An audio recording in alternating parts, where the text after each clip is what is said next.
We had a different sort of fall for us. We weren't very happy with the results, and we traced it to maybe some fitness issues. And so since that time, we've been applying ourselves to trying to solve that. In the fall, we ended with the Foot of Charles, where we didn't do nearly as well as we'd hoped, and I think that can go two ways with a team. I think you either have guys left with a bad taste, and that ends up in not being motivated to do the work, or it ends up with a bad taste and they end up doing a lot of work. And I think we had the latter of the two.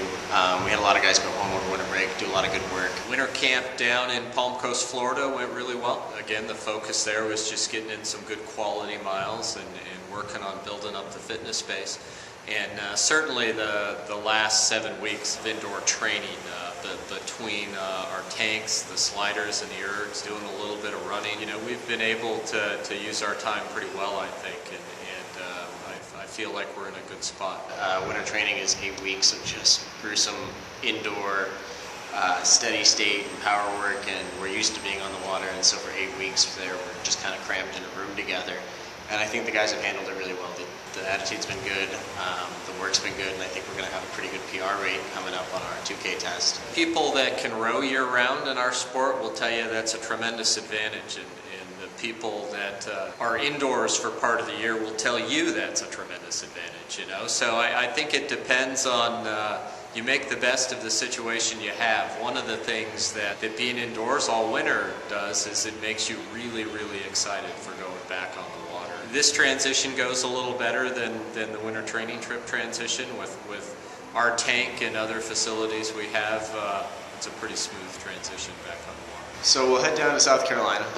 We row down there, and it's actually really cool because there's 4 or 5 really great rowing venues for these spring training, winter training trips in the country.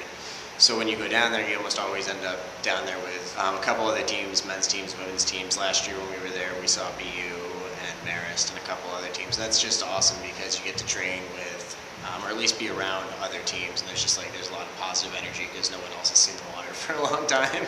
Our league is the most competitive league in the country. If you look at the top 20 rankings, 13 of the 16 crews in our league will be in the top 20 rankings.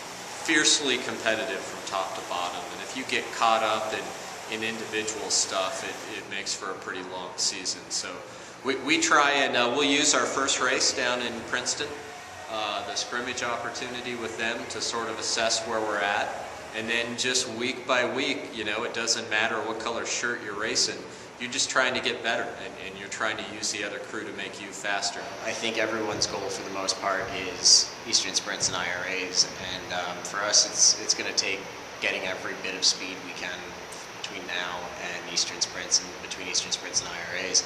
But those are really the goals. Top 3 get hardware, and I don't think there's a single guy on this team that wouldn't want to aim for that.